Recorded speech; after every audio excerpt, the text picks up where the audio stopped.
Now, I've been saying this, right, from the start of the day that I will be having a pretty interesting guest today. Now, I've been saying this, every Friday I get to bring very, very much different personalities, and we just get to get into the creative hands of so many Zambian young people, and today is of no exception. Today we are joined by a true creative force whose work has been shaping the way we see art, film, and photography in Zambia and also beyond. He is actually a celebrity creative director, filmmaker, and also photographer with an eye for detail and a gift for storytelling as well, from crafting striking visuals for some of the biggest names in the entertainment to producing films that speak to culture and identity. His works definitely blurs the line between art and experience. He's just not capturing moments, he is creating them. And today we get to dive through into the mind behind the lens, the vision that drives his artistry, and also the stories that fuel his creativity. Ladies and gentlemen, Emmanuel Nkhuwa is here, and I am very, very, very excited. Emmanuel, welcome to the show. Welcome to Live Radio. How are you doing? I'm good, thank you. How are you doing? I am absolutely great. Like I've been mentioning it, I am very, very much looking forward to having you today. But first, how's your day going? How are you feeling? Pretty nervous, excited at the same time. Yeah, so why are you nervous? I mean, you've shot some of the biggest names in the industry. I don't think nerves should be anywhere near you. It's the first time, obviously, for me to be on live radio like this, and obviously, I think I'm getting a hang of it. Yeah, so I'm getting a hang of it. I think you're gonna get more of this as we go. So you really need to start really getting a hang of it. Yeah, fingers crossed. Fingers crossed. Now, let's get right into it without wasting any more time. Now, I want you to take us back. What was the first spark that made you pick up a camera and believe, this is my thing? Right. So it goes way back, actually. Right. So the whole dream started with the smartphone. I believe that was about around the same time as COVID. I was like 2019. Okay. Yeah, so I had just gotten my first ever smartphone, and the camera on there was it was okay, but I noticed it was different from anything else I had used at the time. So I'd take pictures of my friends, I would edit them terribly also, but my friends were still hyping me. I was like, this is good. So as time went by, I think the love for photography just grew and grew and grew. So actually the first time I ever held a camera, my first camera was actually a gift from my uncle. It was around Christmas. I think it was on Christmas Day. So he gave me the batteries first of the camera. So in my head I was like, okay, fine, I've got the batteries, so I need to find a body for the camera. Obviously. I didn't know he had a camera stashed away somewhere. Okay. So until he showed it to me, I was like, yeah, this is it now. So from there I started capturing pictures of birds in the neighborhood with my cousin. I'll take pictures of him. Also at the farm, the goats, the cows and everything. So it just started growing from there, basically. Yeah. And I must say, big ups to your uncle, because he really birthed a visionary, one that we needed in the industry. Hey, and I must say, your work is absolutely amazing. I'm saying this on so many different cameras. We're live on air. There's so many different cameras. Let me tell you something. Emmanuel is top 5 Zambian photographers. You can not argue with me on this. Emmanuel is top 5. Now, how has your journey as a creative evolved from the time you started up until now? From the time you were taking those pictures of birds and now you're taking pictures of your maps. How has your creative journey evolved from then up until now? Okay, so obviously I think it comes also with its own challenges. So first, when I started out, actually the most interesting thing about the whole journey is I started learning the technical side of things about photography, lighting, way before I actually knew I would ever have a camera. I started learning how to do Photoshop way before I had a PC. Right. So when I got my first camera, which my uncle gave me, I already sort of knew the basics, how to expose and everything. So it was kind of like a walkover, because I didn't. The only thing I needed was practical lessons, which the camera gave me. So from there, obviously. I think the interest in photography, just because I knew this is a thing that I was going to be doing even after high school. So after high school, what happened? I actually had to move. So I moved from my mother's house I was like 18 or something. Yeah. Mainly because my friend had this Nikon. It was a D3100. That's the main reason I actually moved out of my mother's house, so I could start using the Nikon D3100. So from there I started practicing, getting better and better and better. And then 2 years, because Lint Studios is now turning 2 in like a month. So it's only like 2 years old. Yeah. So it's only 2 years ago when I actually just thought, maybe let me just do this thing professionally now. Because I've been doing work in the background, but I just want to make an impact also in the industry and just changing the way, not really changing, but just bringing a new perspective to how the photographs should be presented. I felt like they needed to have a feeling, right? Capturing the moment and just making something that's just extraordinary. Right, like it should be just about, it's not just about that moment, like there should be a story being told to that. 100%. Absolutely. And I share the same sentiments as well. And I think for me, when I really do professional work as well, I always want it to be backed up with a story. There should be something behind it. It just shouldn't be a picture. I shouldn't just do a photo shoot and be like, oh yeah, I did a photo shoot and like, hey, Emmanuel took a picture of me. You know what I'm saying? Like I wanted to have a story. I want it to have depth. So I absolutely share those sentiments. Absolutely love it. Now, in your early stages, right? Were there any moments where you looked at all of these and you're like, you know what, this is a little too hard. I can't do this. Yeah, actually. And how did you push from it? So there's a pivotal moment in my career, actually. There's quite many, but there's one that just stuck with me. Right. There's a guy who is, his name is Alex Ngandu. He's like a legendary photographer to me. Yeah. So at the time when I was still figuring things out, because obviously the content I would watch, the advice I would get was not based for the Zambian market. The advice would be from YouTubers from the UK or whatever. Right. But then I asked this guy, I'm like, is it really possible to niche down and make money in our country? Right. And then he gave me this analogy or example of, I don't know if it was Lamborghini when they made the first SUV. I don't know, it was Porsche. Yeah, they made the first SUV, but obviously they were making sports cars, but it's the SUV that saved them. Right. So basically by niching down, I was kind of like locking myself in a box, whereby I wasn't really trying out anything that was not within what I thought I was gonna be doing for the rest of my life. Right. So up until that point, things for me were not really, really clear. So I was just doing things. I'm like, okay, fine, I need now a proper direction to say. So from that moment, everything just sort of just changed for me. And then I think that's when I took like deliberate steps to actually formalize everything, register the company, and yeah. So yeah. Okay. Now let's get into the craft and process of your work. As a creative, a photographer, as a filmmaker, how do you decide which story to tell and how to tell it? Okay, so for projects now, I feel like it's now the things that I'm shooting now are actually not just exciting, but also there's, as you've mentioned, there's a process behind it. Because way back, I'll just be called and say, okay, fine, let's do a photo shoot, and you just go there unprepared, and the outcome is not really what you're specifically looking for. So I'm also that's related to charging and people paying a higher fee as well. So I'm like, I actually need to do pre-production now. So I'll reference this to the last video we posted. It's a spec commercial for Mazda. We shot it in majority, like 85% of the clips were from Johannesburg. And then there's like one particular clip shot in Cape Town. Right. And then the whole process behind how that happened is, I feel like that's where the true magic happens, even before you start grabbing the camera and shooting.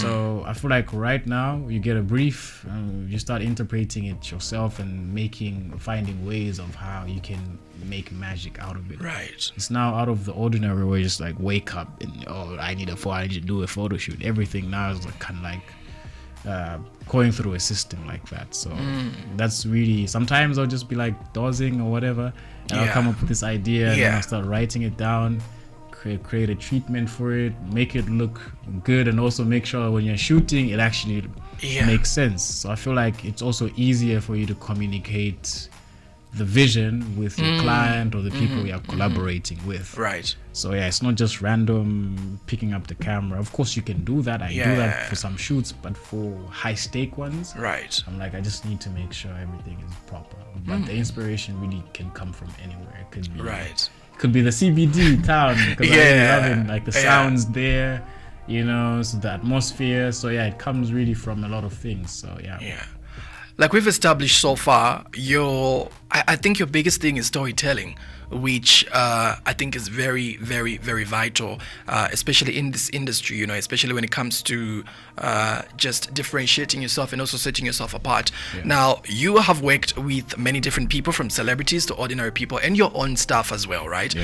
Do you ever approach celebrity work differently from your everyday storytelling? From my everyday storytelling? Well, I'd say not really, because what I create is basically based on how I feel that particular story. No two stories are the same. I think that's the correct English. Yeah, not two stories are the same. So I could take pictures of you, right? That's only specific to you. That's how I see Tron Jabulani, for example. Okay. And then with celebrity, okay, fine. If I shoot them in this particular way, it means that's the vision I had for them. Right. Yeah. Okay. Yeah. And also, speaking of the process and everything, let's say somebody looks up to you right now and they want to know what Emmanuel does right before a big shoot. What is your process like for preparing before a big shoot or a project? Okay. Yeah. So for that, I feel like for me it's now become sort of like simple at this point, almost second nature. Okay. Right? So everything happens on, I think, instinct. Like it goes back to the point I mentioned. Like usually with these sort of jobs or whatever, there's already a brief for you. So you just look at it, interpret it. Obviously, there's a lot of ways you can find inspiration. But usually, I don't tend to work on footage or content when I'm not inspired. Okay. Because I feel like I'll just be...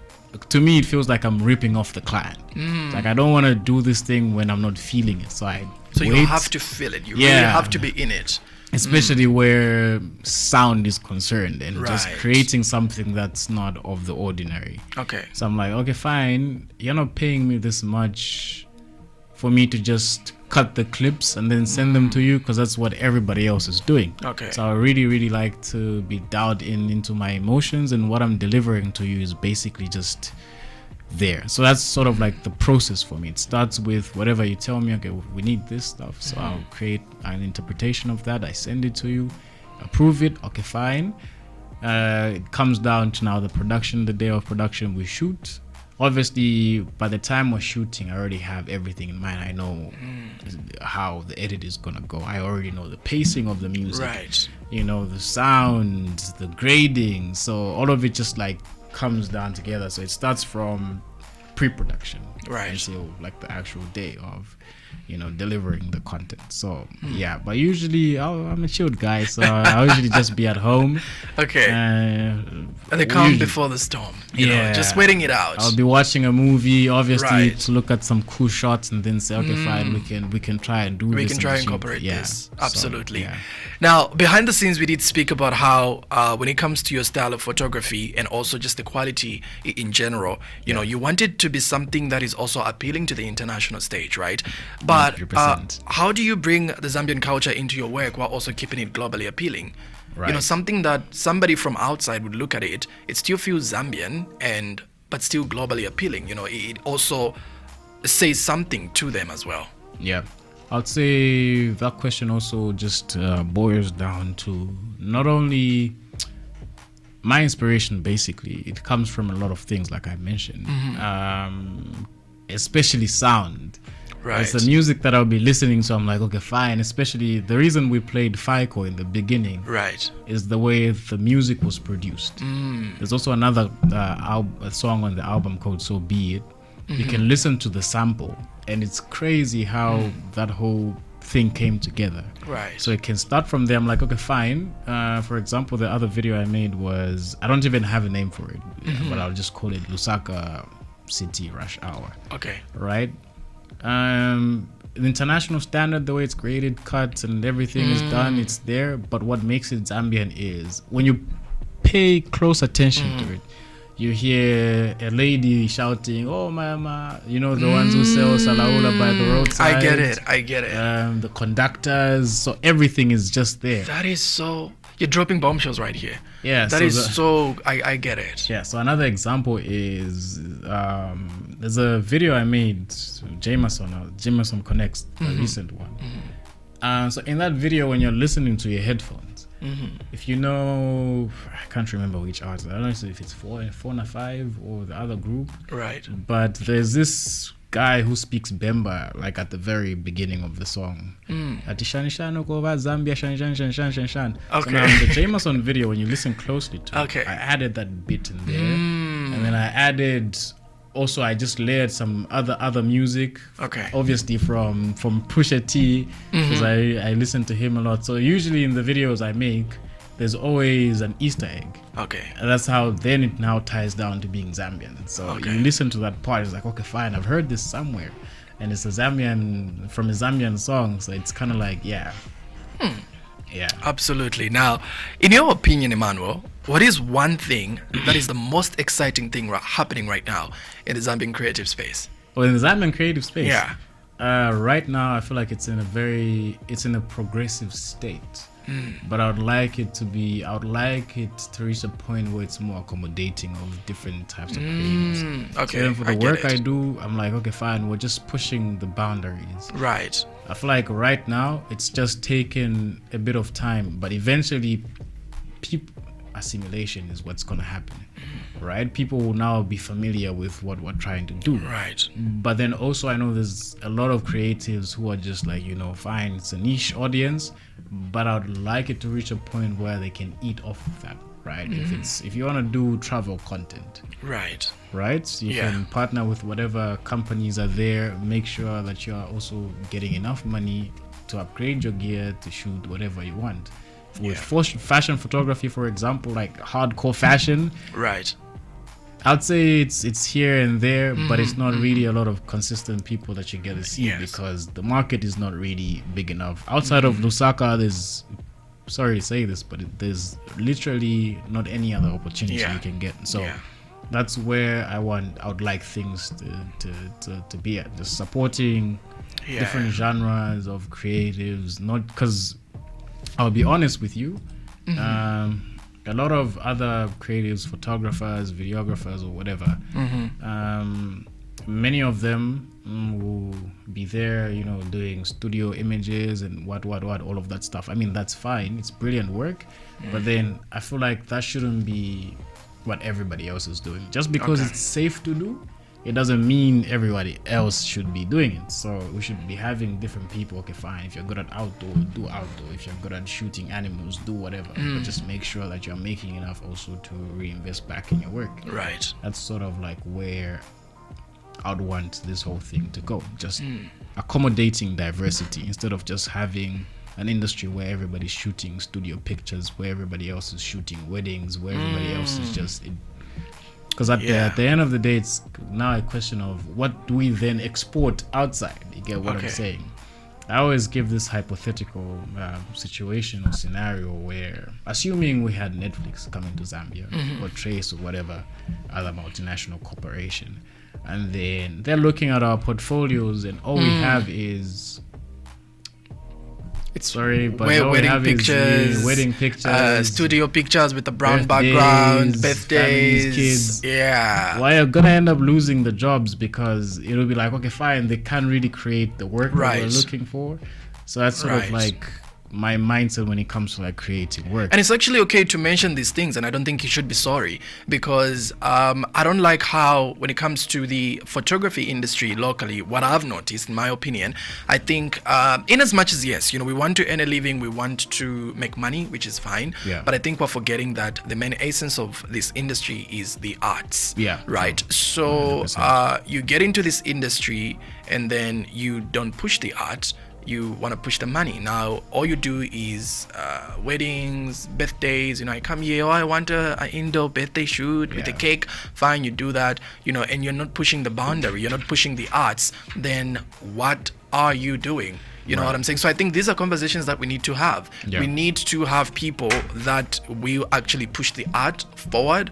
I'm one of those people. I think, yes, money. We want the money, Yeah, but we want the I money. think I push the art a little further than the money. So we shouldn't be sorry when it comes to having these conversations. We need to call it out for what it is, because that's what it is. Yeah. You know. Now, you are somebody that so far you've traveled. You know, you spoke of is it Johannesburg? You know, you spoke Mazda. Hey guys, listen, it's bigger than us today. It's bigger than us today. But how do you think African creatives are changing the global narrative about the continent?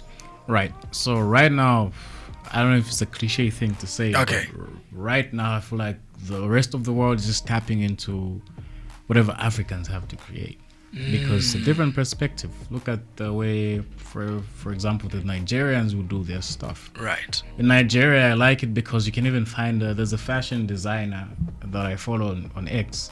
He makes shoes, and the shoes are like really, really good. Right. Right. You know, you're talking of, is it Dr. Martens? That's that type of those types of shoes. Yeah. Right? But those are made by Africans. Even in Zambia, we've got like different brands that are pushing for such quality as well. So because we have so much to offer, because everything that we do, at least try to do, is sort of rooted in different cultures.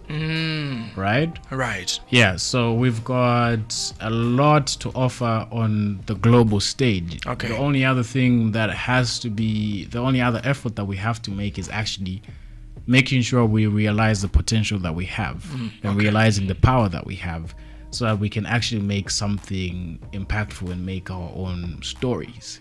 Rather than just like, you know, copying and pasting. You can actually be original and make something out of that. One example is it Zamrock? Yeah, Zamrock. So everybody's now jumping on that trend. So yeah. Okay. Now let's move forward to your studio. You've got a studio. It's called Lint Studios. Right, it's a production company. Oh, thank you for correcting me. Now, Lint Studios is still very fresh. You know, what was the vision behind it, starting your own creative space? Right. So this all goes way back to, I think, the introduction. Right. So for a very long time, I was operating. I called it actually Emmanuel Nkhuwa Photography. But then my vision was much more than the photography, because I feel like I'll never reach my peak. Right. Because I keep on evolving. So Lint Studios right now is what I'm working on. Yeah. But eventually, it's like a step forward. Yeah, eventually, because before Lint Studios, there was African Custodians magazine. But even that didn't. So it was like that, and then Lint Studios. So I'm not really sure what's gonna come after, because the ideas just keep on coming. But the creative process, or not really the creative process, but behind Lint Studios is, I'll say this: when back in the day, even now, I still do sort of like assessments based on what I feel like is missing. It's cliche, right? You learn this in any business studies course, where you have to look at the gaps in the industry, and then right, it's so simple, but it's also effective. Right? So Lint Studios, even the video work that we're dropping now, I wasn't doing video because I was like, it's not my thing until I started, because in my head I was like, I've seen most of the video work that we're dropping is like great quality, but I just don't get why everything is slow motion. You get what I'm saying? I just don't get why everything doesn't have sound. I just don't get why. So I was like, maybe someday somebody will come and then start doing the things I wish could be done. And then it dawned on me that it was you. Yeah. So there, it's just going the opposite direction of wherever everybody else is going. So that's like one of the pain points, or sort of like gaps as far as creativity is concerned, and also with the images, because I would say I'll use the word contemporary standards, right? Especially where things like modern day aesthetics are concerned, and just creative interpretation of whatever a person might need. For the longest, I felt like everything was just done the same, but I also get that it comes from running a business. For example, if you call me, you want a photo shoot that looks like this, And then somebody else who like it, they'll tell me I need the same thing that you did for him. Yeah. And somebody, so it becomes like a standard package that you have for Right. But then for me, it wasn't about playing safe. It was just about breaking the rules and breaking the boundaries and just doing whatever. Not really whatever, but also with intention. Eventually, people start catching on with the wave, right? Which I feel like we're doing a good job so far. As far as client acquisition is concerned and just spreading awareness out there. It's not your usual thing, especially where if you look at the colors in the work, Yeah. it's mind-blowing stuff. Yeah. So yeah, that's sort of like where my mind was at when we're just building Lint Studios. I'm like, I don't want to do the regular stuff. Right. And the thing with me, I don't like doing repetitive things. I don't want to be doing blah blah blah blah, but I'd rather work on something now and make it last sort of like a lifetime. And I will testify, Lint Studios is definitely not doing regular stuff, hey guys. Like, let me tell you something. I think that your latest work is the Yomaps pictures, right? Yeah. I don't know if I've ever seen Yomaps look that bad. Listen, I'm not even fronting, I'm not even capping, but I'm telling you, that was insane. Thank you. That was insane. Hey? But why the name Lint Studios though? What's the story behind it? What is that even? So the name came from. I actually need to find a poetic way of presenting. Okay, It's not okay, even like okay. poetic or anything. All right, let me record this also just in case. Right, Okay. So the name Lint Studios actually came from, at the time, I've got a friend who's a software engineer. Okay. So he's like really good at coming up with names and all of that stuff. So he had an app that he was working on.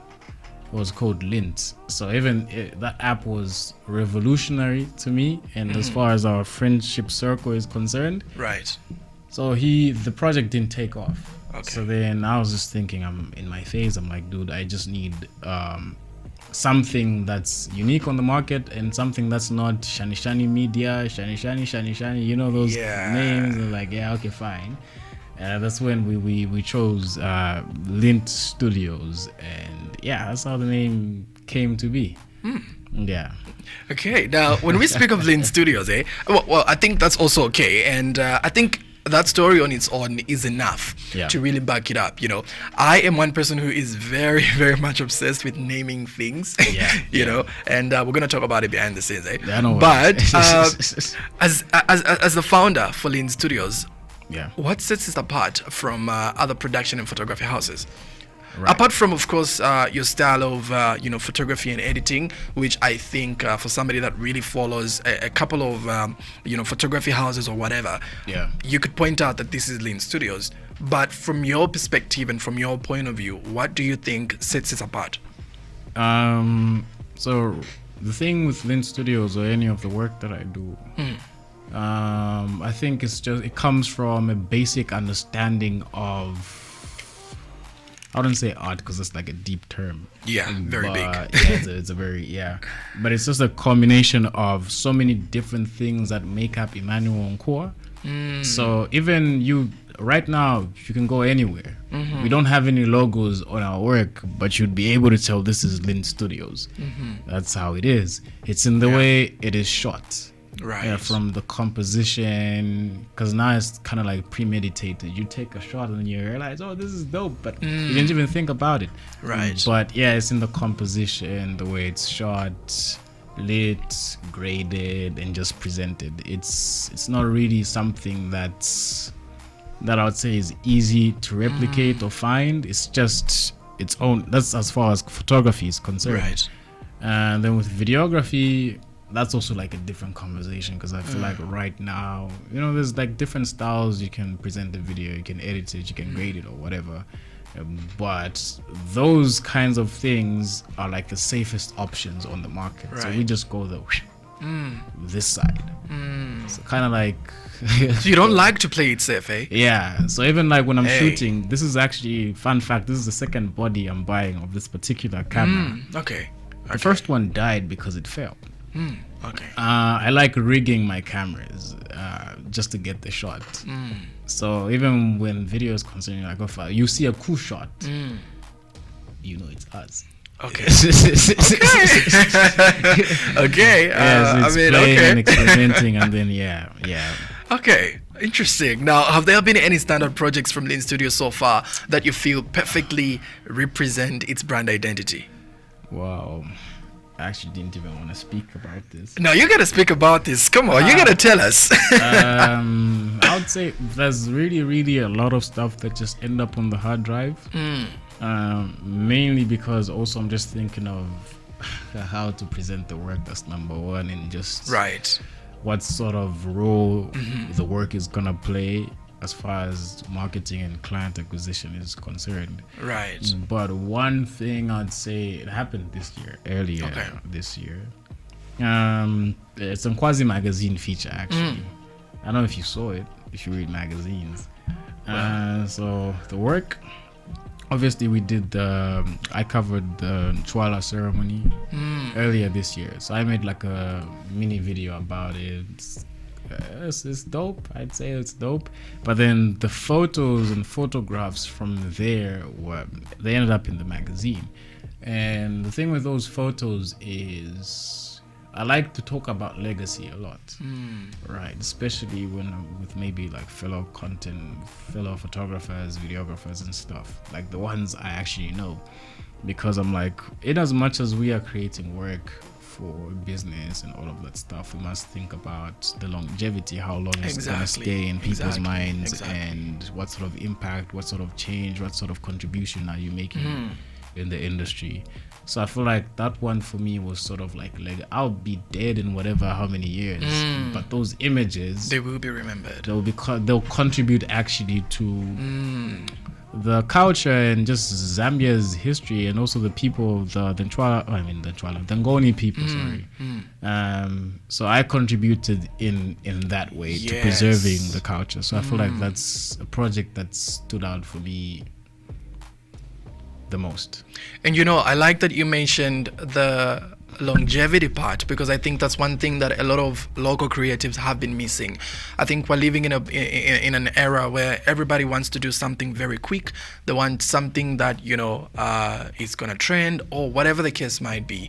But we are forgetting the part where, do we actually create something that is sustainable? Do we create something that is gonna stand the test of time? And I wish and I pray that, you know, that's what a lot of us creatives can start getting into more. You know, we should create things that actually are sustainable. Like if you look at something today, look at it 5 years later, what do you still feel about it? You know, it should still sting in a way. You know, you look at something and you say, yes, this was it. So that is very profound that you mentioned right there. Speaking of which, how do you see Lint Studios growing over the next 5 years? Are there any global aspirations? You might never know. You've already mentioned Johannesburg, Mazda, Chwala. It's like you're doing so much in a very short period. What else are we seeing from Lint? So it's a very interesting question. Obviously there's a lot of work that's been done in the background, well, except from me also. There's a lot of work that's been happening in the background. It's just that I just need to be a bit more acquainted with social media, especially Instagram is concerned. But I feel like right now the vision is obviously we're gonna get into expansion mode, and then from there comes in partnerships, right? About partnerships, I won't speak much about it until it's finalized. But we're slowly heading there. That's fair, right? Because I believe I learned this from my friends, friends who are in the NGO sector, and what they're doing with whatever they're doing, right? So most of them is just based on partnerships. What can you contribute? What can we contribute? What can we then make together, to take it to the next step? Obviously, conquering, or not even conquering, but being a powerhouse in the southern region or just sub-region of Africa. It's an aspiration. But it can also be done. But then the question is, how do we get there? All right. So that's one of the aspirations, and that's where sort of like Lint Studios is heading the next couple of years. So Okay. I mean, we are absolutely waiting on that. I am personally one of your biggest fans, so I am definitely waiting on that. Now, speaking of fans, right? I think you are one of the people that are pioneering this, I would say, individualistic type of art when it comes to photography and videography. Also, like we've already established, your work is very, very distinctive. Like you could tell that this is Lint right here. Now, so many young people are obviously looking up to you. You might not know it, you might, but I think you are definitely, you have people that are looking up to you. Now, when a young creative walks into Lint Studios or bumps into you with a dream, right, but with no resources, how would you approach into helping them? Right. So first of all, I would relate this to my story. It's not really about what you have, because I basically started, I'd say, with nothing. It was just a dream in my phone. I was learning Photoshop, how to edit in Lightroom, way before I had a PC. So it starts with ambition and the hunger, right? And also having a clear plan. If I tell you back in high school, I'd probably knock off from school at like 17, that's 5 p.m. I'd have like 2 hours dedicated for studying, and then the rest of it is just me planning. I'm like, once I finish whatever I'm doing here, what's going to be the game plan? How am I going to be doing whatever I'm doing now? Right? So it took like a lot of planning and also just prayer, because God is, absolutely omnipotent. Absolutely. Yes.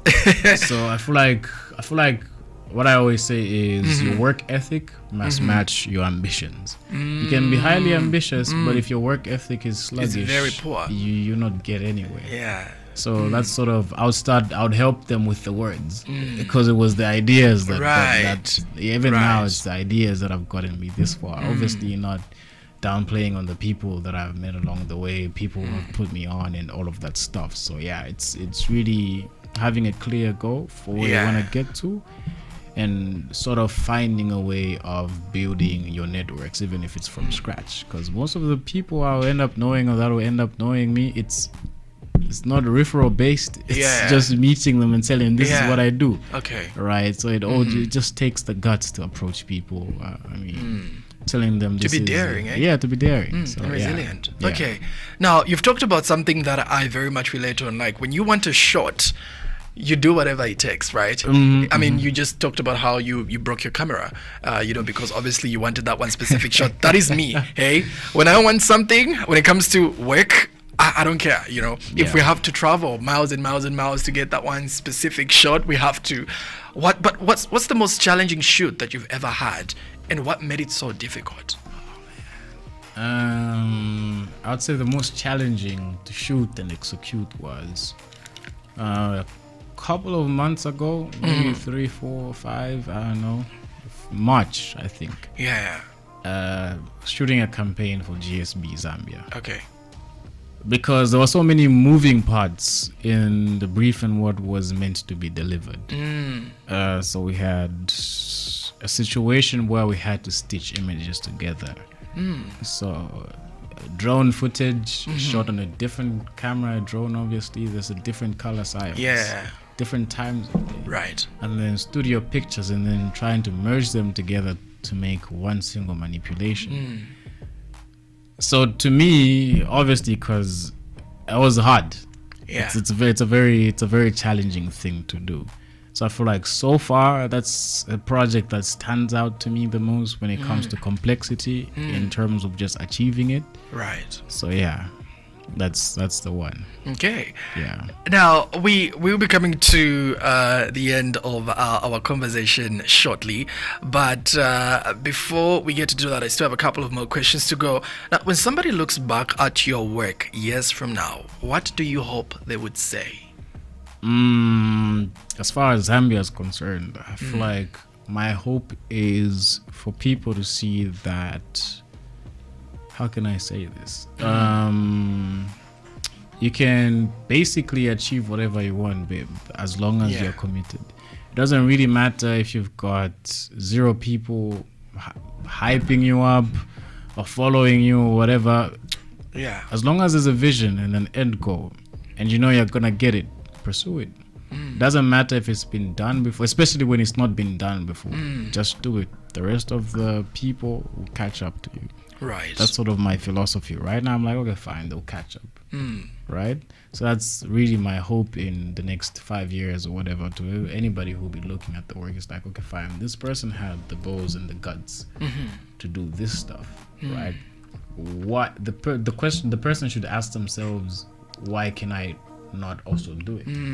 Right? So it's not a matter of, oh no, but I've never seen this example before, because what we're doing right now, because we're already a third world country, you know, but then also it does not mean we must create third world quality. You get what I'm saying? Because then we're creating for the local market. If we start thinking ahead, I'm like, okay, fine, as an international market that exists, so we must also start thinking in those lines when it comes to producing work and all of that stuff, right? It's being in a third world country is not really a limit. So if you can make it in a third world country, you can make it anywhere. So yeah. My second last question: if you were not doing film or photography, what would Emmanuel be doing?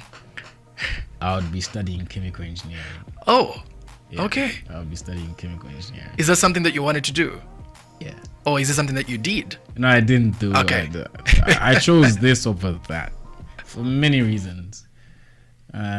Because I later on discovered that my decision was based on opportunity cost, even though at the time the concept was not with me, but it Right. was based on that. I Right. was looking at, oh no, if I'm spending 6 years in university, then obviously that's a very demanding course. Yeah. And then I was like, oh, but I'm not also guaranteed employment. I'll probably make my first 5K in 6 years. Yeah, probably. Yeah, so Yeah. I was like, nah, the math is not math. I got a gamble, eh? So I took Yeah. that bet. And You I was took the like, bet. Because for me, I always say when I'm just thinking to myself, I'm like, Yeah. this was the only way out, basically. Yeah. So yeah, I would have been studying chemical engineering. And you know what's funny? When you took the gamble, we could have said, well, what if the gamble didn't work? I guess we'll never know.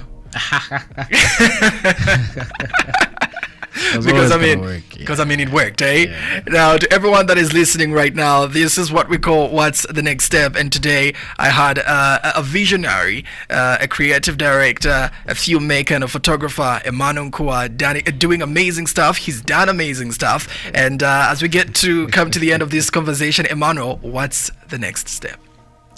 That's a very big question. But for me right now, as far as the two brands are concerned, it's my own and Lint Studios, because they're like very, very separate. Yeah. I'm paying attention. The next step obviously is just because this year it was being consistent, which I think I'm trying. Even Yes. there's a lot of things that I do, I'm trying to be consistent. Yeah. Obviously, the next step is having a solid vision for what the next how many years forward, 3-5 years forward. Yeah. So right now, and last year was kind of like a try and error. Let's see what works on the ground, and let's see what services will come from the things that we're doing. Right. And from there, we'll kind of like pick, okay, fine, I'm interested in doing this. I'm interested in offering. Because I'm very picky sometimes when it comes to Yeah. I'm like, this work. I feel like I've done it so many times, I'm not doing it again. Yeah. So that sort of thing. So for next year, everything is just now gonna be like one solid direction. If it's gonna be obviously a lot more services to come apart from video and photo. Yeah. So yeah, hopefully getting into what is this called? Marketing. Okay. Digital marketing, the digital marketing space. All of that. Even that, when it comes, obviously it's gonna be this direction and that's the route that everybody takes. Okay. So, yeah.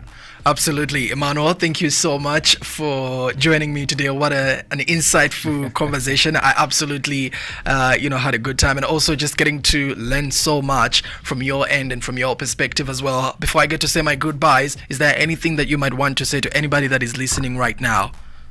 Could be people that are looking up to you right now. It could be, people that are planning to get into film and photography, or anything that you may just want to say as we get to close off. Basically, it's kind of like a word of encouragement for, I know usually the barrier is you ask yourself the question, who's actually gonna listen to me? If you're making music, for example, or if you are doing videos and film, you'll be like, Right. okay, is there really a market? Sometimes there Yes. isn't really a market. You just have to make it. You have to yourself. make the market, hey? Right. Yeah. So that's one thing, and the other thing is just being consistent, I guess, and just being always making sure that you're learning and applying what you're learning, because Right. usually creatives get in this bubble where we just consume. Yeah, we have to apply the knowledge. Right, You know, it's yeah. only knowledge when we apply it, eh? Yeah. So Yeah. you just consume. In your head, you're like, oh no, I'm doing great stuff. But Yeah. when you look at the work that you've produced in a particular year, it's like, damn, I haven't really produced much. Yeah. So it's like, but I've Yeah. been watching content though. But Right. yeah, the content does not really equate to the results. So you can't go to a client or a potential client, whoever you're pitching to, saying, but I've been watching YouTube videos. So yeah, show us the results. So it's about putting in the work and just, Absolutely, Emmanuel. We will be glad to have you back here again after many milestones, which I'm pretty sure that you will be getting soon. Now, to everyone that's listening, you've been listening to the session right here, and this is what we call what's the next step, where we get to have many different personalities and creatives, and they just get to indulge us in what they do. Today, I had a visionary, creative director, filmmaker, and photographer, Emmanuel Nkhuwa, and we are saying have a good day, and also have an amazing weekend. Bye-bye.